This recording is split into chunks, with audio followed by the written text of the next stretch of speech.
বহুবার এই টাঙ্গাইল সেই কুষ্টিয়া থেকে আসার চেষ্টা চালিয়েছি, আমারে আসতে দেয়নি। ওই ব্রিজ থেকে ঘুরিয়ে দিয়েছে, এলাঙ্গা থেকে ঘুরিয়ে দিয়েছে।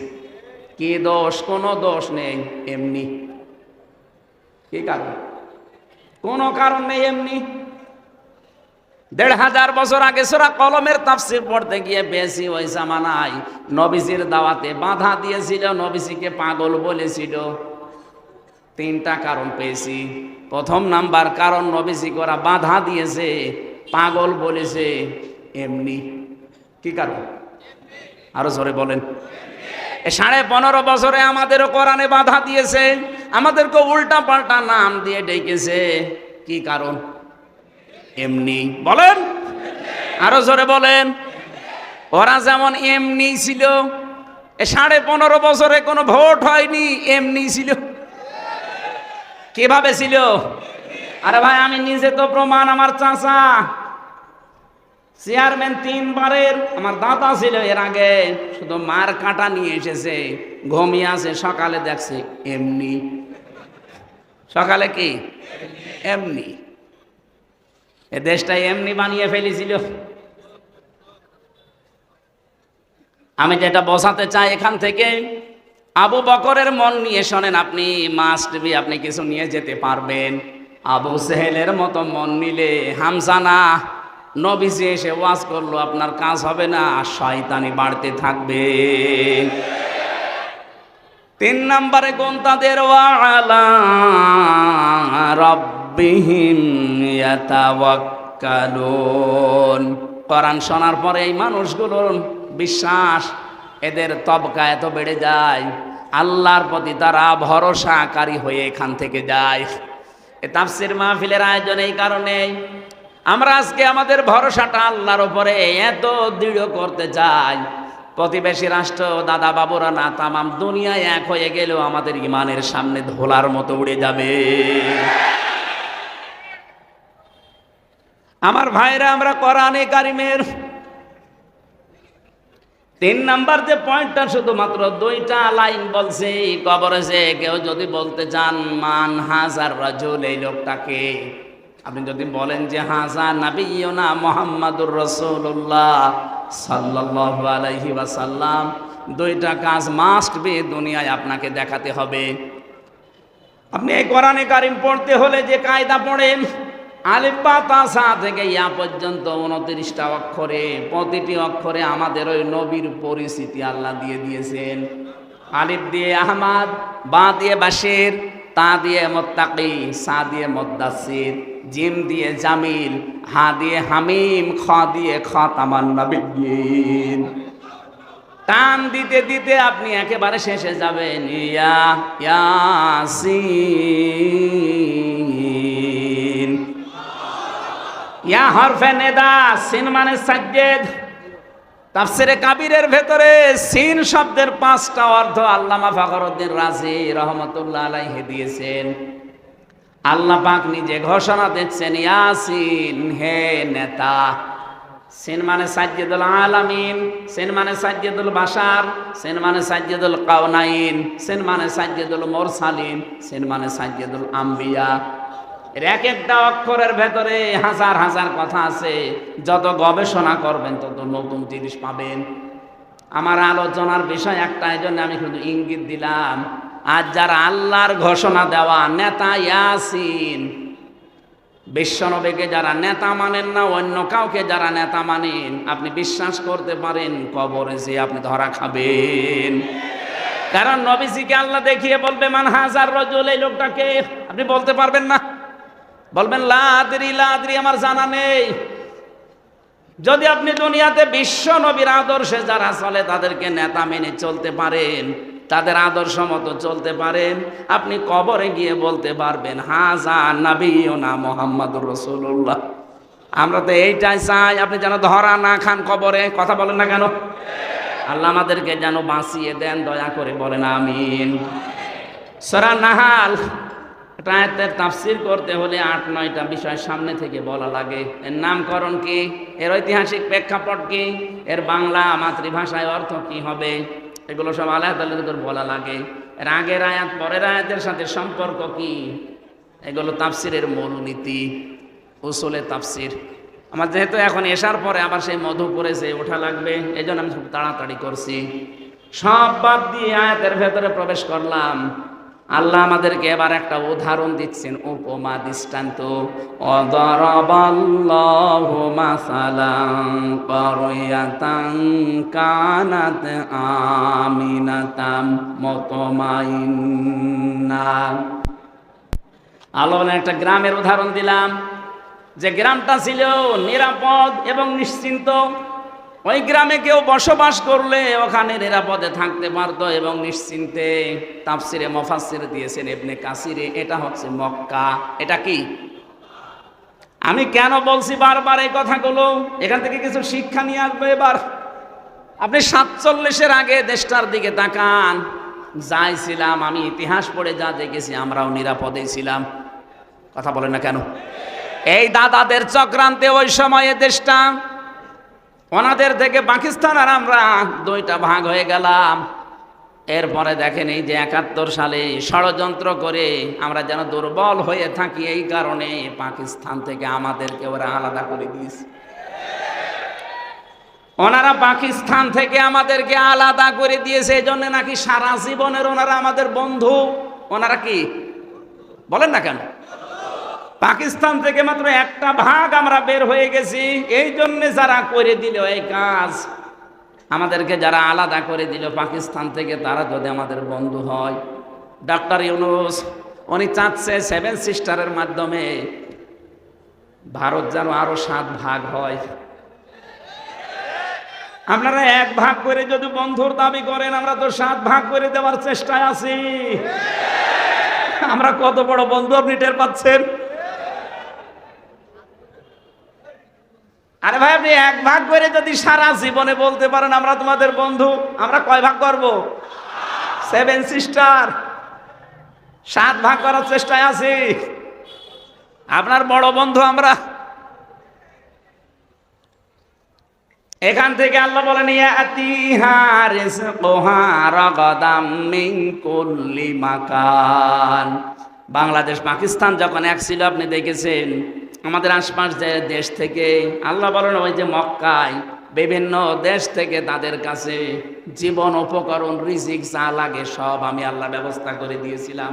এগুলো আসতো ফাঁকা ফারাত বিয়ান মিল্লাহ। কিন্তু ওই দেশের যারা দায়িত্বে ছিল তখন তারা কুফরি আরম্ভ করলো আল্লাহর সাথে। এই কুফরের ভেতরে কয়েকটা বিষয়। 1 নম্বরে তারা আল্লাহর বিধান এবং আল্লাহর পাঠানো সব চাইতে বড় নিয়ামতের ভেতরে 2 নাম্বার নিয়ামত নবীজি। আল্লাহর 1 নাম্বার বড় নিয়ামত কোরআন। নাম কি? 2 নাম্বার বড় নিয়ামত নবীজি। লাকাদ মান্নাল্লাহু আলাল মুমিনিন। তোমাদের প্রতি আল্লাহর সব চাইতে বড় দয়ার ভেতরে অন্যতম, তিনি তোমাদের ভেতরে একজন নবী পাঠিয়েছেন। সেই নবীকে ওরা মিথ্যাবাদী বলেছে, নবীকে ওরা কাজ্জাব বলেছে, নবীকে ওরা পাগল বলেছে, মাজনুন বলেছে, এমনকি দেশ থেকে পর্যন্ত তাড়িয়ে দিয়েছে।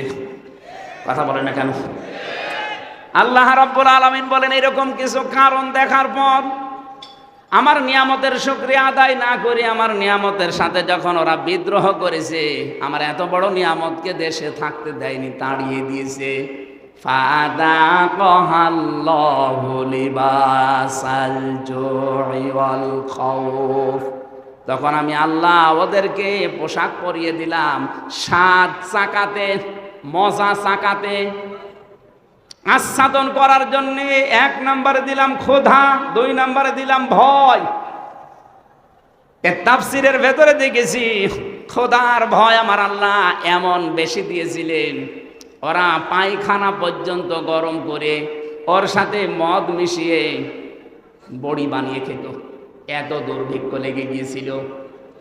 নবীজি যখন তাড়িয়ে দেয়, আল্লাহর নবী তখন কাবা শরীফের দিকে ওই জায়গায় মুখ করে বলেছিলেন, কাবা, আমার বড় ইচ্ছা ছিল তোমার খেদমত করব, কিন্তু তোমার নিষ্ঠুর সন্তানরা আমারে থাকতে দিল না। হ্যাঁ, তবে আমি যাচ্ছি।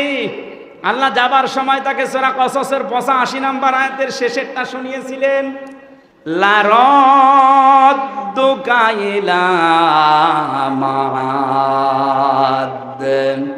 হে নবী, আপনাকে যেখান থেকে ওরা তাড়িয়ে দিল লা এখানে আলেম আছে, লামে তাকিদ দিয়েছেন। আল্লাহ গ্যারান্টি দিয়ে বলেন, হে নবী, অবশ্যই আপনাকে আমি আবার এই জায়গায় ফিরিয়ে নিয়ে আসব। শুধু ফিরিয়ে নিয়ে আসবো না, সম্মানের সাথে নিয়ে আসবো। এই আয়াতের তাফসিরে আধুনিক মুফাসসির লিখেছেন, পৃথিবীতে যুগে যুগে যারা কোরআনের জন্য কষ্ট স্বীকার করে, বিতাড়িত হয়ে যায়, কণ্ঠাসা হয়ে থাকে, এই মানুষগুলোকে আল্লাহ যখন ফিরিয়ে নিয়ে আসে তখন সম্মানের সাথে নিয়ে আসে। এর বাস্তব প্রমাণ নবীজি নিজে যখন ফিরে এসেছিলেন বাদশাহ হয়ে, কি হয়ে? এই বাংলাদেশেও প্রমাণ আছে, মাওলানা আবুল কালাম আজাদ, এই কথা বলেন না কেন? বিতাড়িত হয়েছিলেন দেশ থেকে, পালিয়ে গিয়েছিলেন, তার নিজের দোষে না, কোরআন প্রচারের কারণে আল্লাহ তাকে ফিরিয়ে নিয়ে এসেছেন সম্মানের সাথে। এখন মাওলানা আবুল কালাম আজাদ এসেছে, আসবে, উনি যদি জেলাতে আসে, জালেমরা আসবে, যে মানুষগুলো আসবে মহব্বত নিয়ে, তার চাইতে কোটি গুণ মানুষ আসবে মাওলানা আবুল কালাম আজাদ, ওই যে লাল দাড়িওয়ালার কথা শুনতে। দ্বিতীয় মাসলা হচ্ছে, পৃথিবীতে কোরআনের বিপক্ষে অবস্থান যারা নেয়, এরা যদি একবার পালায়, এই পৃথিবীর ইতিহাস আল্লাহ কাউকে আর এই পৃথিবীতে ফিরিয়ে নিয়ে আসে না। আপনি তাকান চেঙ্গিস খানের দিকে, কথা বলছেন, লক্ষণ সেনের দিকে, পালিয়েছে আজ 805 বছর আগে পালিয়েছে, আজ পর্যন্ত ফিরে আসেনি। আর ওনার 3 মাস 5 দিন, 3 মাস 5 দিন না, 30 মাস 5 দিন পার হলো, আসবে না। কারণ ওর ছাতা কয় বছর পরে মরিতে হবে। টার্গেট দিয়েছিল 41 সাল। আপনার কি আজরাইলের সাথে কন্টাক্ট ছিল নাকি? আমরা 1 সেকেন্ডের ভরসা পাই না, কথা বলেন না কেন? আর আপনার 86 বছর বয়স, এত ভরসা কোথা থেকে পেলেন? ভরসা যারা দিয়েছিল তারা এখন চিকিৎসাও করাচ্ছে না। শুনলাম যে রোগ হয়েছে এখন আর চিকিৎসাও করাচ্ছে না, ওদের ভেতরে এখন দ্বন্দ্ব লেগে গেছে যে ছাতা থাকলে শুধু আমাদের সাথে গন্ডগোল, ও ছাতা মরে যাক, ওর চিকিৎসাও লাগবে না। কোরআনের বিপক্ষে অবস্থান নিয়ে যদি আপনি কণ্ঠাসা হয়ে পড়েন, যদি পালিয়ে যান, যদি বিতাড়িত হন, নির্বাসিত হন, জীবনে আর ফিরে আসতে পারবেন না, সে লাইন শেষ। নবীজিকে আল্লাহ গ্যারান্টি দিয়েছিলেন, লা রদ্দুকা ইলা মাআদ, এটা নবী পর্যন্ত শেষ না, কিয়ামত পর্যন্ত আয়াতটা থাকবে। এই জন্য আমরা যারা 15.5 বছরে কোরআনের জন্য কণ্ঠাসা হয়েছিলাম, এক পেশে হয়েছিলাম, বাড়ি থাকতে পারিনি, জেলে থেকেছি, দেশ থেকে চলে গেছে, এই মানুষগুলোকে আল্লাহ আবার প্রতিষ্ঠা দেবে সম্মানের সাথে। নবীজিকে আল্লাহ দেয়নি, নবীর উম্মত যারা তাদেরকেও দেবে, কিন্তু আপনি তো নবীর উম্মত না। কি আমি হাসি মানুষ নবীর উম্মত না? নবীর উম্মত না, এই জন্য বলছি, বিশ্ব নবী যেই দিন নবুয়ত পাওয়ার পরে বাড়িতে আসলেন, স্ত্রীকে বললেন, আমাকে ঢেকে দাও, আমি ভয় পেয়েছি, জাম্মিলুনি ইয়া খাদিজা, আমার জীবনের ওপর আমার আশঙ্কা হচ্ছে আমি যেন মারা যাব। হযরতে খাদিজা ওই দিন 5টা কথা বলেছিলেন। তার 2 নম্বরে তিনি বলেছিলেন, ইন্নাকা লা তাসিলুর রহিমা ওয়া তাহমিলুল কাল্লাহ। হে আমার স্বামী আবুল কাসেম, ভয় পাবেন না, আপনি তো রক্তের সম্পর্ক ঠিক রাখেন, আপনি ভয় পান কেন? দুনিয়ায় যারা রক্তের সম্পর্কগুলো ঠিক রাখে তাদের কোনো ভয় নেই। কি করলেন 15.5 বছরে? আমরা আপনার আত্মীয় স্বজন ছিলাম না, কথা বলছেন না? আপনি মিলান, যে কোনো কায়দায় আমরা আত্মীয় স্বজন ছিলাম, এই জন্য কেউ ভাবি, কেউ আপা, কি বলতাম না? আমরা আপনাকে আপা বলে ডাকতাম, আর রংপুরের বিভাগের লোক আপনাকে ভাবি বলে ডাকত। কেউ কেউ মানুষ কন্যা নাম দিয়েছিলাম। এত রকমের সম্পর্ক আপনাদের সাথে আমাদের। কি করলেন আত্মীয়র সম্পর্কগুলো? একটাও ঠিক রাখেননি। যে কয়টা ঠিক ছিল সেই কয়টাও শেষ করে ফেলেছেন। অন্তত ফরিদপুরে বিয়ে দিয়েছিলেন মেয়েটার, সেখান থেকেও মেয়েটা বাদ দিয়ে নিলেন, সেই রক্তের সম্পর্ক শেষ। কার সাথে সম্পর্ক আপনার ঠিক আছে? তাহলে রক্তের সম্পর্ক যারা নষ্ট করে তাদের ভেতরে ভয় ঢুকিয়ে দেন কে? বলেন। এত ভয় পেয়েছে দুপুরে খাবার খাবে সে সময় পায়নি। দ্বিতীয় শব্দটা কি বলেছিলেন? তাহমিলুল কাল্লা। আপনি ভয় পান কেন? আপনি তো মানুষের বোঝা বহন করেন। তাহলে দুনিয়াতে কেউ দুঃখের বোঝা, কষ্টের বোঝা, ঋণের বোঝা বহন করেন, এই জন্য আপনার ভয় নেই। আজ বাস্তবতা এইটা। আপনি পালিয়ে গেলেন, এত বোঝা আমাদের দিয়ে গেলেন কোন কারণে? এই দেশে আজ কত কষ্টের বোঝা মানুষের, এক কথা বলে না কেন? কত দুঃখের বোঝা। এই যে 2780 জন মানুষ এখন হাসপাতালের বেডে কাতরাচ্ছে, এই বৈষম্য বিরোধী ছাত্র আন্দোলন করতে গিয়ে 2780 জন, কেউ হাত হারিয়েছে, কেউ পা হারিয়েছে, কেউ চোখ হারিয়েছে, কেউ অন্ডকোষ হারিয়েছে। এই মানুষগুলো তার পরিবারের কাছে, মা বাবার কাছে, ভাই বোনের কাছে এরা বোঝা না? এই বোঝাটা দিয়ে গেলেন তো আপনি। চলে যখন যাবেন, আর কয়দিন আগে যেতে পারলেন না? চলে যদি যাবেন, এতগুলো বোঝা দিয়ে গেলেন কেন? এদেরকে এখন কে টানবে? তার মা বাবা কিভাবে টানবে? তার ভাই বোন, তার স্ত্রী স্বজন, এমনকি সমাজের লোক, দেশের লোক। এতটুকু বোঝা দিয়ে গেলেও হয়তো না। আজকে ডক্টর ইউনূস বলেছে দেশটাকে হাসিনা একেবারে শেষ করে দিয়েছে। এত ঋণের বোঝা আপনি দিয়ে গেলেন। এই দেশে এখন কেউ জন্ম নিলেই তার মাথার উপরে 1 লাখ টাকা ঋণ। নবীজি বলেন তার স্ত্রী তাকে সান্ত্বনা দিচ্ছে, আপনি ভয় পাবেন না, আপনি মানুষের বোঝা বহন করেন, আর আপনি আরো বোঝা চাপিয়ে দিলেন। তাহলে মানুষের বোঝা যারা হালকা করে না, বহন করে না, আরো বোঝা চাপিয়ে দেয়। নবীর উম্মত আপনি করতে পারেন না, নবীর উম্মতের বাইরে। এই জন্য নবীর উম্মত যদি কষ্ট স্বীকার করে কোরআনের জন্য, তাদেরকে আল্লাহ প্রতিষ্ঠা দেবে হয় দুনিয়া, যদি না দেয় আখিরাতে। আর যারা কণ্ঠাসা হচ্ছেন আজ জুলুমের কারণে, তাদের ফিরে আসার রাস্তা বন্ধ। আপনার ইতিহাসের দিকে, বাপদাদার দিকে তাকান, একটাও ফিরে আসেনি। চেঙ্গিস খান তাহলে ফিরে আসতো, হিটলার ফিরে আসতো, লক্ষণ সেন ফিরে আসতো। ওরা যখন আসে না, আপনারাও আসবেন না। আর আপনারা না আসলে আমরা খুশি। আমরা চাই অন্তত হজ তো করেছেন হাজী সাহেব, আল্লাহ বিল্লাহ করে বাকি জীবন কাটান। তাও কিয়ামতের ময়দানে হয়তো হাসির কাতারে দাঁড়াতে পারবেন। আর যা আরম্ভ করেছেন হাসির কাতারে না, শেষ পর্যন্ত দেখা যাবে আবু জেহেলের কাতারে দাঁড়িয়ে আছে। আল্লাহ রাব্বুল আলামিন বলেন, তারা আমার নিয়ামত গুলো পাওয়ার পরে যখন নবীকে পর্যন্ত দেশে থাকতে দেয়নি, আর 15.5 বছরে আল্লাহর নিয়ামত গুলোর সাথে কি করলেন? নবী এখন নেই, নবীর ওয়ারিস আছে আলেম। কথা বলেন না কেন?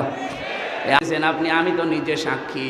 আমি ছোট হই, খাটো হয়, আমার নামের আগে তো একটু আলেম লেখা আছে। আমার মাজার উপরে দড়ি লাগিয়ে, আমার পায়ের সাথে ডান্ডা বেড়ি দিয়ে, তবে একটা না 2 পায়ে দিয়ে আবার এই মাজার সাথে আবার আরেকবার আটকিয়ে দেয়। পেছনে হাত হ্যান্ডকাপ দিয়ে বেঁধে, মনে হচ্ছে গরু টেনে নিয়ে যাচ্ছে। এটা তো আমার উপর গেল, বাকি আলেমদের অবস্থা তো আরা খারাপ করেছিলেন। মাওলানা মামুনুল হক কি করেছেন, তার হুইল চেয়ারে করে নিয়ে যাওয়ার একটা ব্যাপার। 3টা বছর লোকটা আমার পাশে ছিল।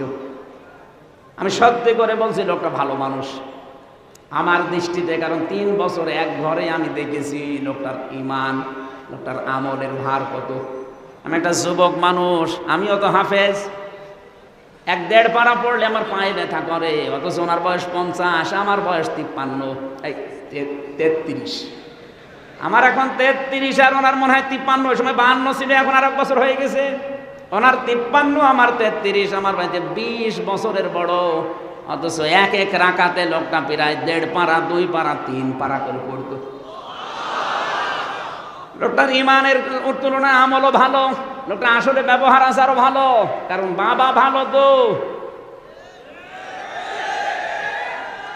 কি করেছিলেন তার সাথে রিমান্ডে, সব বলতো যে হামজা বাইরে থাকে, ভাবতাম কি আমরা নিজেরা কাদা ছোড়াছড়ি করি, আরে ভেতরে এসে কি দেখছি আলেমরা সব এক জায়গায় রেখে দিয়েছি। এবার যদি জীবনে বাইরে যেতে পারিও, সব বাদ, সব আমরা আগে এক হব। চেষ্টা চালাচ্ছে, কিছু ফেউ লেগে আছে পেছনে, যারা এতদিন মুনাফিকি করেছে, যারা কওমি জননী নাম দিয়েছে, তাদের কারণে পেরিয়ে দিচ্ছে না। কত বড় মানুষ, মানে বিবেক কত মরে গেলে এরকম একটা জালেমকে কওমি জননী দিতে পারে। এত দুর্নীতি করেছিল এই দেশে, 350 এমপি তো পালিয়েছে, জাতীয় মসজিদের ইমাম পর্যন্ত পালিয়ে গেছে। কয়দিন পরে আবার এসেছিল জোর করে দখল করার জন্য, জনগণ জোতা দিয়ে পিটিয়েছে। পরের দিন আবার স্ট্যাটাস দিয়েছে, জোতা মেরেছে তাই কি আমার গায়ে লাগি। আরে শয়তান, তোর গায়ে লাগা লাগবে? মানুষ কত নিচে নামতে পারে। ওই জামানায় নবীর সাথে বিয়াদবি করেছিল, এই জন্য আল্লাহ দুইটা পোশাক পরিয়েছে, একটা ভয়ের আর একটা ক্ষুধার। এই জামানায় যারা আল্লাহর নবীর ওয়ারিসদের সাথে খারাপ ব্যবহার করলেন, মাওলানা জসিমউদ্দিন রহমানী সাহেবকে জঙ্গি মামলা দিয়ে 10, 11 বছর, 12 বছর পর্যন্ত বিনা কারণে আপনি আটকিয়ে রাখলেন। এই লোকটাকে এত কষ্ট দিয়েছে, আমি অনেক 20 দিন দেখা করেছি তার সাথে, এত কষ্ট দিয়েছে, এক ব্লকে 24 ঘন্টা 5 বছর কারোর সাথে কথা বলতে দেয়। আন্দাজে এক তকমা পেয়েছে জঙ্গি। জঙ্গি কিসের জঙ্গি? সবচাইতে বড় জঙ্গি তো তারা যারা মানুষ হত্যার সাথে জড়িত। এই গণহত্যা এখন প্রমাণ হচ্ছে সবচাইতে বড় জঙ্গি তারা, এর সাথে যারা জড়িত ছিল। এটা বিশ্বে প্রচার করা দরকার যে এরা আসল জঙ্গি। এরা এতদিন এইটা কাজে লাগিয়ে দেশের হাজারো মানুষকে গুম করেছে, খুন করেছে, আয়না ঘরে রেখেছে। আয়না ঘরে আমারও প্রথমে নিয়ে গিয়েছিল 10 দিন। আমি দেখেছি ওখানে মানুষ কত কষ্ট করে। কারো কারো আওয়াজ শুনতাম, কেউ 8 বছর, কেউ 10 বছর, কেউ 14 বছর পড়ে আছে দুনিয়ায়, কেউ জানে না।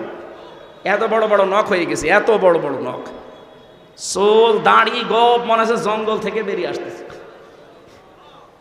এত বড় বড় নখ দিয়ে এই দেওয়ালের সাথে খুশিয়ে খুশিয়ে লিখে রাখতো ভাঙা ভাঙা অক্ষরে যে ভাই যদি বাইরে কেউ যেতে পারেন এই নাম্বারে একটু জানাবেন যে আমি বেশি আছি। 1.5 মিনিট 2 মিনিট সময় দেয় টয়লেট করার জন্য, 1.5 মিনিট। পচা ছোলা দিয়ে যেত কয়েকটা সকালবেলা, আর দুপুর বেলায় 1 মুঠ ভাত দিত, মনে হচ্ছে কেউ মাখিয়ে দিয়েছে। এত বড় জুলুম করে এখন আবার ওখান থেকে বসে বসে মোবাইলে কথা বলে যে আমি কি করেছি যে আমার পালিয়ে চলে আসার। এগুলো কি করেছেন আপনি বোঝেন না? হ্যাঁ, আপনি আবার কি করবেন? আপনি যা করেছেন যদি 100 বার ফাঁসি দেওয়া হয় তাও 10 বার বাকি থাকবে। কি করেছে? হ্যাঁ, কে করেছেন এটার সাক্ষী তো আমি নিজে। এটার সাক্ষী মাওলানা মামুনুল হক, এটার সাক্ষী ছিল আর একজন আল্লামা দেলাওয়ার হোসেন সাঈদী, তাকে তো মেরেই ফেলল। লোকটার কত আশা ছিল, এই কত আশা ছিল। আমার সাথে দেখা হয়েছিল ভেতরে একদিন। কত আশা ছিল লোকটার যে বের হবে কোরআনের ময়দানে আবার কথা বলবে। মিথ্যা কথা বলে তার বের করে নিয়ে ইনজেকশন দিয়ে মেরে ফেলল। আপনি খনি যে কয়জন ছিল দায়িত্বে, ওদেরকে যদি ওই ডিম দেওয়া যায় ঠিক বলে ফেলবে। ডিম দেওয়াও লাগবে না। আমার মাঝে মাঝে ডিম নিয়ে এসে বলতো হুজুর এই যে এইটা কি, আবার ওই যে বড় বড় অস্ত্র নিয়ে এসে বলছে এইটা যে আমরা নখ তুলি রিমান্ডে থাকাকালে।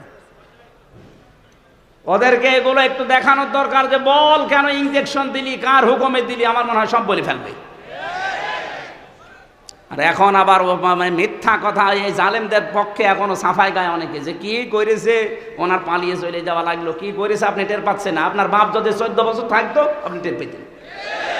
900-র উপরে বেডিয়ার এখনো পর্যন্ত জেল খাটতেছে বিনা কারণে, কিচ্ছু জানে না। যারা মাস্টার মাইন্ড তারা তো ঠিক পালিয়ে গেছে, অথচ 900-র উপরে মানুষ। আমার সাথে দেখা হয়েছিল পঞ্চগড়ের এক মুরব্বী, এই ছেলে আছে এখন। তাহাজ্জুদ পড়তে ওঠার সময় দেখতাম একটা দীর্ঘ শ্বাস দিত। আর 1 মাস পরে লোকটা রিটায়ার্ড হয়ে যাবে, সারা জীবন দেশের জন্য সব দিয়ে গেল, অথচ 14 বছর জেলে আছে।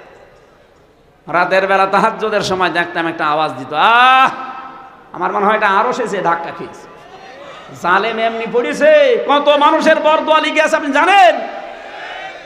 আমার ছোট মেয়েটার পর্যন্ত বরদোয়া লিখে আছে। পিজন ভ্যানের সাথে ও ঝুলেছিল, আমরা হয়তো দেখেননি।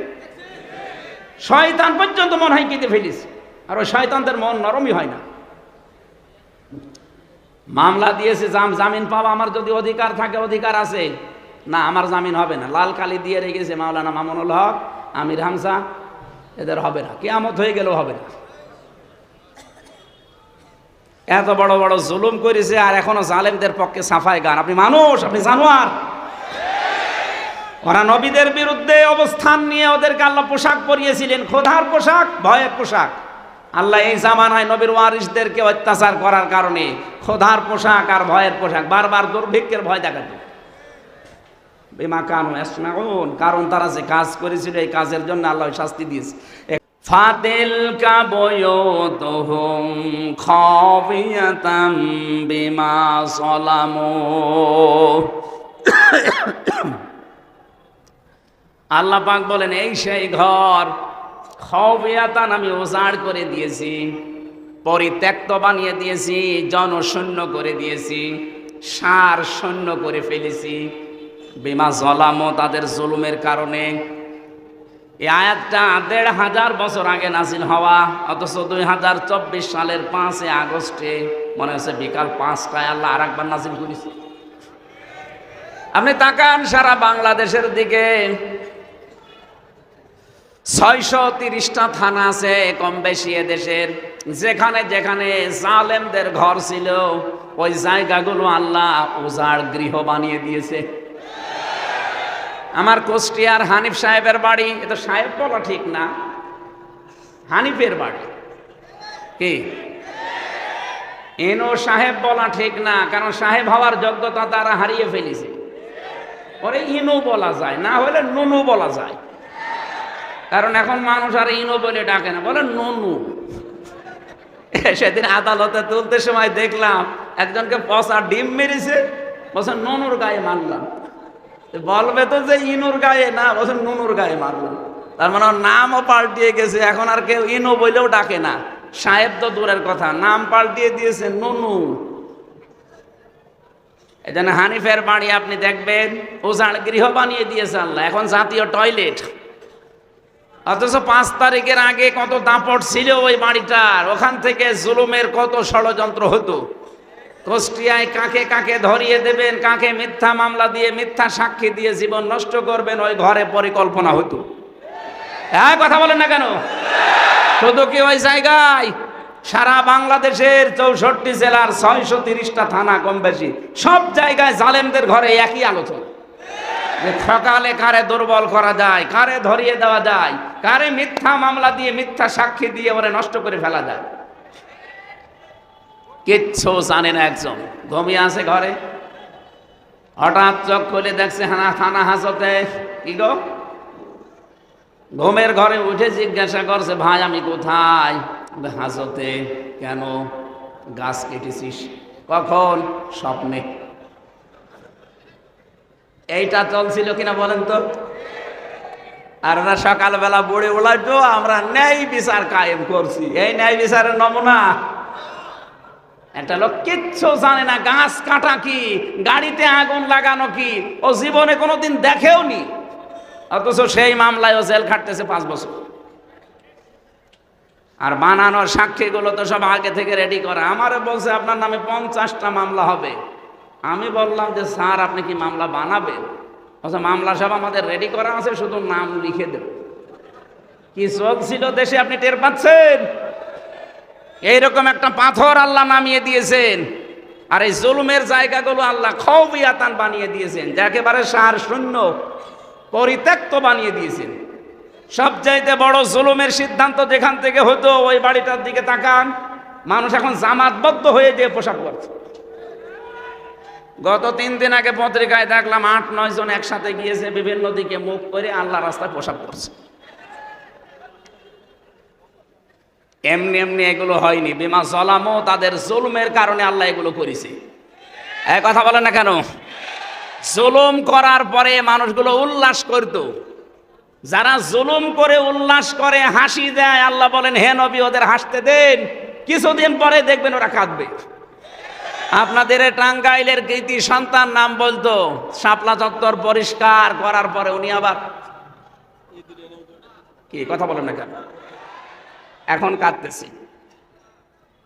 এদের আবার বলে সাক্ষী লাগবে। সাক্ষী তো সে নিজেই, তার ভিডিও নেই। এখন রাত 12টার পরে 2টার ভেতরে পুরা শাপলা চত্বর সাফ করা হয়ে গেছে, কথা যে বলতে পারে, তার আবার মার্ডারের জন্য সাক্ষী লাগবে কোন কারণে? এরকম মানুষ টাঙ্গাইলে জন্ম নেওয়া ঠিক হয়নি, কারণ এখানে মাওলানা ভাসানীর জন্ম। এই কথা বলেন না কেন? উনি বলেছিল যখন এই জাতি বুঝবে যে ভারত আমাদের শত্রু, তখন এই জাতি তোমরা বুঝবা যে আমরা একটা ঠিক পথে আছি।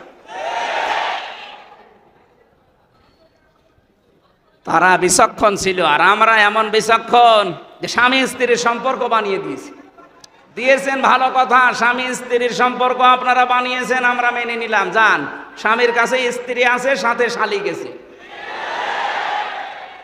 আমরা চাই এখন আপনি স্বামী আর স্ত্রী দুইজন মিলে পকেট মারবেন, শালি আর এই মেয়ে মিলে, বউ আর শালি মিলে স্বামীর পকেট মারলে কোনো অসুবিধা নেই। কারণ স্বামী যদি দিতে না চায় পকেট মারা যায় যাচ্ছে।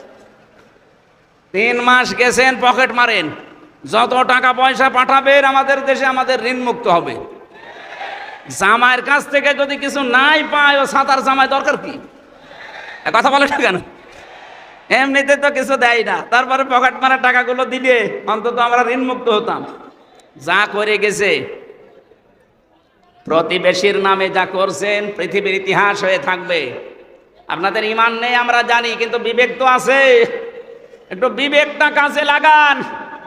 এই বাংলাদেশে আজ পর্যন্ত কোনো মন্দির ভেঙে মসজিদ বানানো হয়েছে কোনো রেকর্ড নেই, অথচ ভারতের বুকে কতগুলো মসজিদ ভেঙে মন্দির অলরেডি বানানো শুরু হয়ে গেছে। এই আপনার প্রতিবেশীর আচরণ কি জবাব দেবেন আপনি তামাম দুনিয়ার মানুষের কাছে? গুজরাটে এতগুলো মানুষকে হত্যার সাথে আপনারা জড়িত, এখনো পর্যন্ত ফিলিস্তিনে মানুষ মরছে, এখনো পর্যন্ত কথা বলছেন না কেন? না, এগুলো সীমা লঙ্ঘনকারীকে আমাদের যিনি মালিক আপনারা দেখেন, উপরওয়ালা বলেন, আমরা মালিক বলি। আমাদের আল্লাহ সীমা লঙ্ঘনকারীকে পছন্দ করেন না। ইন্নাল্লাহা লা ইউহিব্বুল মুতাদিন। আপনারা থামবেন, নয়তো হাসি যা আরম্ভ করেছেন অট্ট হাসি, হাসি কিন্তু বেশি দিন থাকবে না। আমি আজকে সকালে একটা টক শো শুনছিলাম কলকাতা, 45 মিনিট, ওখানে প্রায় 7 জন, ওরা সব উদ্রেক প্রকাশ করছে, সব আতঙ্কে আছে। বাংলাদেশে শুধু কিছু আলেমরা হুঙ্কার দিয়েছে যে কয়েকটা কর্মসূচি সরকার হাতে নেন, দেখেন ঠান্ডা হয়ে যাবে। মুশরিক যারা তারা, ওরা এত ভয় পেয়েছে, বলছে আমাদের 7 সিস্টার আবার হারিয়ে যায় কিনা। হারিয়ে না, সত্যি খান খান হয়ে যাবে। ডক্টর মোহাম্মদ ইউনূস ক্ষমতা পাওয়ার পরে প্রথম কথা এইটা, যে এই দেশকে যদি কেউ অস্থিতিশীল করার চেষ্টা করে তাহলে তার দেশের 7 সিস্টার স্থায়ী থাকবে না। আমরা আশা করব আপনারা প্রতিবেশীর মতো থাকবেন। এদেশের সবাই আপনাদের কাছে সমান, কেন একটা দলকে আপনারা টানবেন? এদেশে কি ওনারাই শুধু আমরা মানুষ না? কথা বলেন না কেন? এই জন্য আমরা আপনাদেরকে উত্তম প্রতিবেশী দেখতে পাই, যদিও এটা আশা করা ভুল। কারণ যারা খনিকে আশ্রয় দেয়, গণহত্যার সাথে ওনারা জড়িত, এটা প্রমাণ হয়ে গেছে।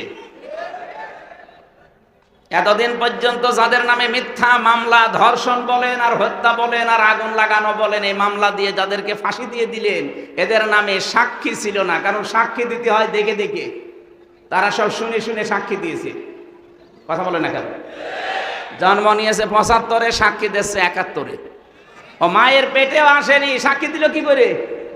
কিন্তু এখন যাদের নামে গণহত্যার মামলা, এ মানুষগুলোর কিন্তু সাক্ষী শোনা না, সব দেখা সাক্ষী, ভিডিও ফুটেজ আসে না। আমারে যদি মিথ্যা মামলা দিয়ে আপনি 3টা বছর জেল খাটাতে পারেন, 160টার উপরে অলরেডি মামলা হয়ে গেছে। 1.5 বছর করে এক একটা মামলায় যদি রায় হয়, কব্বরে চলে যাবে। সুতরাং ওখানে বসে বসে জেলা আমির যেটা বলছিলেন, এই ষড়যন্ত্র করবেন না। আর আমরা পাগল, ষড়যন্ত্রে পা দিতে চান কোন কারণে? ওদের ষড়যন্ত্র পা দেওয়া যাবে না। আমি এসপি সাহেবের কাছে আজকে কথা বললাম, উনি বলছিল মানুষকে জানাবেন এই দেশে বিভিন্ন ইস্যু তৈরি করে যারা বাইরের দেশ থেকে এদেশকে অশান্ত করার জন্যে উস্কানি দিচ্ছে, তাদের উস্কানিতে যেন কেউ এই ফেসবুকের ফাঁদে পা না দেয়। আমরা সব ঠিক আছি, কিছু মানুষ উশৃঙ্খল আছে, সবাই তো এক না, এগুলো ঠান্ডা হয়ে যাবে ইনশাল্লাহ। ওরা মনে করছে আমরা দুর্বল হয়ে গেছি। আরে ভাই, যেদিন পড়েছি ইন্না সলাতি ওয়া নুসুকি ওয়া মাহইয়ায়া ওয়া মামাতি লিল্লাহি রাব্বিল আলামিন, সেদিনে জীবন আল্লাহকে দিয়ে দিয়েছি। আপনি তো আল্লাহকে জীবন দেননি, এজন্য আপনার ভয়। আমাদের কোনো ভয় নেই, অন্তত এদেশে যারা একামতে দিনের কর্মী। এদেশের কর্মী হতে হলে আগে এটা বলা লাগে যে ইন্না সলাতি ওয়া নুসুকি। নুসুক মানে শুধু কোরবানি না, নুসুক মানে জীবন পর্যন্ত। এখানে 3টা অর্থ পাওয়া যায়। নুসুক মানে হজের ক্রিয়াকলাপ, নুসুক মানে ইবাদত বন্দেগী, নিসুক মানে ত্যাগ তিতিক্ষা। কোরবানি ইবাদত বন্দেগী, আমরা যা করব সব আল্লাহকে অলরেডি দিয়ে দিয়েছি। সুতরাং এই জীবনটা এখন আমাদের কাছে আমানত। এখন বোনাস লাইফে আছি। কারণ 16 সালে হজ করার সময় দেখলাম আমাদেরকে যিনি দায়িত্বে আছে বলছিলেন, নিজের পোশাক খুলে আপনারা সাদা পোশাক পরেছেন, এটা শুধু ইহরামের কাপড় না, এটা কাফনের কাপড়। মারা যাওয়ার পরে মানুষকে কাফনের কাপড় পরানো হয়, আর আমরা নিজেরা জিন্দা অবস্থায় নিজেদেরকে কাফনের কাপড় পরিয়ে প্রস্তুত করে ফেলেছি যে আল্লাহ লাব্বাইক, আমি হাজির আছি। সুতরাং আমরা যারা সত্যি ইন্না সলাতি ওয়া নুসুকি পড়ে ফেলেছি, তাদের জীবন অলরেডি আল্লাহকে আমরা আমানত দিয়ে দিয়েছি। এ দেশের 1 ইঞ্চি মাটি রক্ষা করার জন্য, ঈমান আর আমল যদি রক্ষা করার জন্য আবার ডাক আসে, কোনোদিন পিছপা পাবেন না, সামনে পাবেন ইনশাআল্লাহ। কিসের 3 বছর, কিসের 14 বছর? এদেশে যদি কিয়ামত পর্যন্ত জেলে থাকা লাগে, ফাঁসি হয়, তারপরও প্রতিবেশীর এরকম আচরণ মেনে নেওয়া হবে না ইনশাআল্লাহ। ওরা পারে না পাকিস্তানের সাথে, পারে না চীনের সাথে, পারে না মায়ানমারের সাথে, পারে না নেপালের সাথে। আমাদের নরম পেয়েছে, ওখানে মার খায় আর আমাদের উপরে প্রতিশোধ নেই। যেখানে যেখানে মার খায় দেখেছেন, পাকিস্তানের বর্ডারে মার খায়, চীনের বর্ডারে মার খায়। আর এই মার খাওয়া দৃশ্যগুলো ওরা সিনেমা বানায় বলিউডে। আল্লু অর্জুন, রামচরণ, প্রভাস, মনে করছেন হুজুর কিছু জানেন, সব খবর আমার কাছে আছে। এদেরকে দিয়ে সিনেমা বানিয়ে ওইটা হিট করায় সারা বিশ্বে, ওই টাকা দিয়ে মুসলমান ধ্বংস করার জন্য ব্যবহার। আমরা চাই ভারতের কোনো চ্যানেল যেন বাংলাদেশে আর না চলে। ওদের কোনো সিনেমা, নাটক, থিয়েটার আমাদের দরকার নেই। আমাদের সিনেমা তৈরি হবে ইরানের মতো, যেখানে শিক্ষা পাওয়া যায়। এই কথা বলেন না কেন? সিনেমা বানিয়েছে, মায়ের খেয়ে খেয়ে ওইটা দিয়ে সিনেমা বানায় আর আমাদের দেখায়, ওই টাকা নিয়ে আবার আমাদের উপরে বর্ডারে ঝুলিয়ে রাখে ফেলানির লাশ। এক কথা বলেন না কেন? এই জন্য শেরে বাংলা একে ফজলুল হক এখন ঘরে ঘরে তৈরি হয়ে গেছে। মাওলানা ভাসানী এখন এদেশের ঘরে ঘরে আছে। অধ্যাপক গোলাম আজম, ভাষা সৈনিক, এদেশে এখন ঘরে ঘরে তৈরি হয়ে গেছে। সুতরাং উল্টা পাল্টা ভাবার আর সময় নেই। ওদের যদি এতই ক্ষমতা থাকতো তে পালাইতো না। আন্দাজে উস্কানিতে পা দিয়ে নিজের পেছনে লাল করবেন না। একবার একটু করেছিল, আর্মিতে এমন পিটানো পিটিয়েছে, ওই 3 দিনের শুনলাম গোপালগঞ্জ থেকে ঢাকা যদি কেউ বাসে আসে, দাঁড়িয়ে আসলে 1000, বসে আসলে 300। বসবেন কি করে? পেছনে তো উল্টা পাল্টা হয়ে গেছে। এই জন্য এরকম উস্কানিতে আর কেউ পা দেবেন না। দেয় যদি ওনার আপনজন যারা আছে তারা দিক। কথা বলেন না কেন? কোরআনে কারীম আমরা যারা শুনতে এসেছি, এই জল খাওয়াতাম বিমা জলামু দিয়ে আল্লাহ আমাদেরকে জানিয়েছেন, ওদের জুলমের কারণে যদি ওদের বাড়ি ঘর পরিত্যক্ত করে দিতে পারি, ইন্না ফি যালিকা লা আয়াতান, এখানে লামে তাকিদ। আলেম যারা আছে জিজ্ঞাসা করেন, আল্লাহ বলেন ইন্না ফি যালিকা লা আয়াতাল লিকাওমিন ইয়ালামুন, অবশ্যই এর ভেতরে শিক্ষা আছে। এই যে জালেমদের যে অবস্থা করেছি, কোন মানুষ যদি আবার জুলুম করে, লিকাওমিন ইয়ালামুন, যারা জ্ঞানী সম্প্রদায়, তাদের জন্য এখানে শিক্ষা হচ্ছে এই, ওরা 15.5 বছরে একেবারে মাটি থেকে শুরু করে আসমান পর্যন্ত পুরা শিকড় ওরা সব জায়গায় গেঁথে ফেলেছিল। পিয়ন থেকে শুরু করে একেবারে উনি পর্যন্ত পুরাটাই ওনাদের সাজানো। এত বড় শিকড় গাড়ার পরও কিন্তু টিকতে পারে নাই। তাদের বাড়ি ঘর পর্যন্ত আল্লাহ খাওয়াতান বানিয়ে দিয়েছে, ওজাড় গৃহ, পরিত্যক্ত। শয়তানও এখন যেতে ভয় পায়। এখান থেকে আমাদের শিক্ষা নেওয়া দরকার। ওরা যদি এত কিছু শিকড় তৈরি করার পরে 15 বছর একাধারে অবৈধ থাকার পরও টিকতে না পারে, জুলুম করার কারণে ওদের বাড়ি ঘর যদি উজাড় গৃহ হয়ে যায়, জনসৈন্য আল্লাহ বানিয়ে দিতে পারে। আগামীতে যারা চেয়ারে বসবেন, এরা যদি আবার জুলুম শুরু করেন, আপনাদের বাড়ি ঘর আল্লাহ কিন্তু উজাড় গৃহ বানিয়ে দেবে। আমি আশা করে বোঝাতে পেরেছি। এরপরও যদি কেউ না বোঝার ভান করে থাকেন, এদিকে আসেন। আমরা চাই আগামীতে যারা যাবে তারা যেন জুলুম না করে, কারণ এটা একটা ঘৃণিত কাজ। আমার আজকের তেলাওয়াতকৃত আয়াতে এগুলো সামনে আসবে ইনশাআল্লাহ। একটা গ্রামের উদাহরণ আল্লাহ এখানে আমাদেরকে শুনিয়েছেন কিছু শিক্ষা দিতে। আমি আয়াতটা মিলিয়ে দেখলাম বাংলাদেশের সাথে অলরেডি খাপের খাপ মমতাজের বাপ মিলে যাচ্ছে। আমরা ওইভাবে কথা বলবো, তাফসির আকারে লিখে দিয়েছেন তাফসিরুল কোরআন মাহফিল ইনশাআল্লাহ।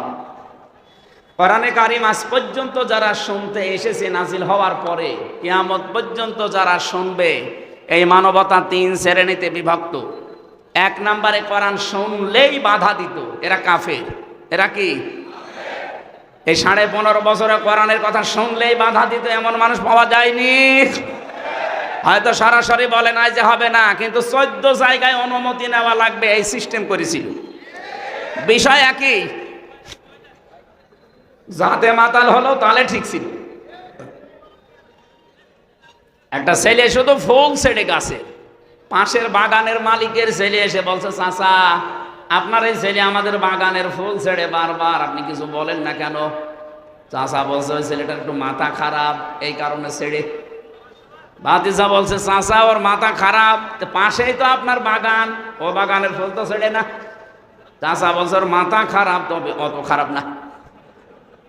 ওরা যাতে মাতাল হলো তাহলে ঠিক ছিল। দেখেছেন 96% মুসলমান এখানে একবারে বলে না যে না কোরআনের অনুষ্ঠান হবে না, কিন্তু যেন না হতে পারে এই জন্য 14 জায়গায় পারমিশনের ব্যবস্থা করেছিল।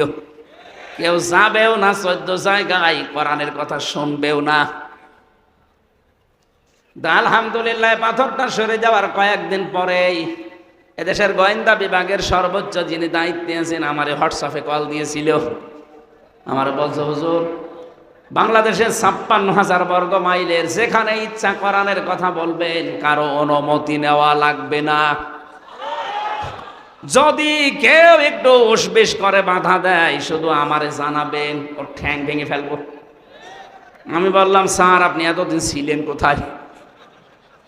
আমি নতুন দায়িত্ব পেয়েছি, আমি একজন মুসলমানের দেশে অন্যান্য ধর্মের কথা বলতে যেমন কোনো বাধা নেই, 96% মুসলমানের দেশে আল্লাহর কোরআনেও কোনো বাধা থাকবে না। কোরআনে কারীম শুনলেই বাধা দেয়। 1 নম্বরে আল্লাহ জানিয়েছেন এরা কাফের। সূরা হামিম সেজদা 26 নম্বর আয়াতটা দলিল। 2 নম্বরে কোরআন শুনতে আসে, বিশ্বাসও করে, কিন্তু যখন দেখে যে এগুলো আমার সাথে মিলছে না তখন আস্তে করে কেটে পড়ে। এর নাম মুনাফিক। এর নাম বলেন সূরা নিসা 61 নম্বর আয়াতে এই তথ্য আছে। এখানে যারা এসেছেন অধিকাংশ মানুষ আমরা বিশ্বাস করছি কোরআন আল্লাহর কিতাব। কোরআন কার কিতাব? হামজা এসেছে কুষ্টিয়া থেকে, ও বানিয়ে বলবে না, যা বলবে কোরআন থেকে বলবে, এইটাও বিশ্বাস করে। কিন্তু যখন দেখে যে না একই বলছে তো আমার সাথে মিলছে না, তখন আস্তে করে পেছন দিক থেকে কেটে পড়বে। দেখেন কোনটা ওঠে, ওই যে একটা চলে যাচ্ছে। শুধু পোশাক পায়খানার বিড়ি খাওয়া বাদ দিয়ে কেউ যেতে পারবেন না। বিড়ি খাওয়ার নেশা যদি খুব লাগে খেয়ে চলে আসবে, কিন্তু একেবারে চলে যাবেন না, খেয়ে আবার চলে আসবেন তো? ও বলছে ইনশাআল্লাহ, তার মানে ও খাবে। কি সেলাই আসলাম না, এটা ছেড়ে দেওয়া দরকার ভাই। ছাগলেও খায় না এটা, আর আপনি খান, আপনি ছাগল। আশা করছি ছেড়ে দেবেন, ওই বদ অভ্যাস বাদ দেবেন। তাহলে মুনাফিক হচ্ছে তারা যারা কোরআনে কারীম শুনতে আসে, বিশ্বাস করে, কিন্তু যখন নিজের সাথে দেখছে না এগুলো তো মিলছে না, আস্তে করে কেটে পড়বে। আমি জেলে যাওয়ার আগে একবার খুলনা, ওটা রূপসা থানায় এক মাহফিলে সভাপতি আমার কানের কাছে এসে বলছে, হুজুর এখানে রাজনৈতিক দলের বিভিন্ন লোকজন আছে, আপনি মাটির নিচের ওয়াজ করেন। ঠিক আছে, তো মাটির নিচে সর্বপ্রথম প্রশ্ন হবে মার রব্বুকা, তোমার রব কে? এই প্রশ্নের জবাব যদি কেউ দিতে চায় তাহলে দুনিয়ায় তার 5টা জিনিস মানা লাগবে। কয়টা বলেন না কেন? 1 নম্বরে রব মানে সৃষ্টিকর্তা হিসাবে আপনি কাকে মানবেন? 2 নম্বরে রব মানে মাবুদ, যিনি ইবাদত পাওয়ার যোগ্য। 3 নম্বরে রব মানে আইনদাতা, 4 নম্বরে রব মানে অভিভাবক, 5 নম্বরে রব মানে পথ প্রদর্শক। শুধু বানিয়েই শেষ করে দেয়নি, পথ দেখিয়েছে। এই 5টা বিষয় যারা আল্লাহকে মেনে নিতে পারবে দুনিয়ায়, তারা কবরে যেয়ে বলতে পারবে রব্বি আল্লাহ। একটা একটা করে যে ব্যাখ্যা দিয়েছি, সৃষ্টিকর্তা, মাহবুদ, আইনদাতা। আল্লাহর আইনে দেশে চলে তো বসো হুজুর, মাটির নিচের বস দরকার নেই, উপরে বস করো। উপরে কি হবে তাহলে? আফা গায়রা দীনিল্লাহি ইয়াবগুন ওয়ালাহু আসলামা মান ফিস সামাওয়াতি ওয়াল আরদ তাওআ ওয়া কারহা ওয়া ইলাইহি ইরজাউন। তোমাদের কি হয়েছে? কোন দিকে দৌড়াচ্ছ? তোমরা কি আল্লাহর দিন বাদ দিয়ে অন্য কোনো কিছু তালাশ করো? অত থাকতে হবে দুনিয়ায়। এই 5টা বিষয় যদি দুনিয়ায় মানতে পারেন, আপনি কবরে যেয়ে বলতে পারবেন দীনুন আল ইসলাম। এবার আমারে বলছো হুজুর এসব দরকার নেই, আপনি পরিবার নিয়ে বলেন। পরিবার নিয়ে মানে কবরে নেই, জমিনে নেই। পরিবারটা কোন জায়গায়? পরিবার জমিনে না। বলছে থাক, পরিবার নিয়ে বলেন। স্বামী স্ত্রীর গন্ডগোল কেন হয়? এইটা ঠিক আছে না?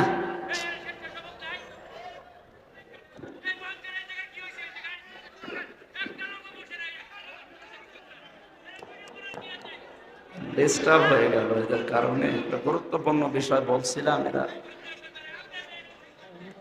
এই জন্য এই মাঠের ময়দানের এগুলো আমার আসতে মনে পড়ে না। সেমিনার হলে একটু ভালো হয়। একটা বিষয় এত কষ্ট করে যদি বুঝিয়ে ও না বোঝে,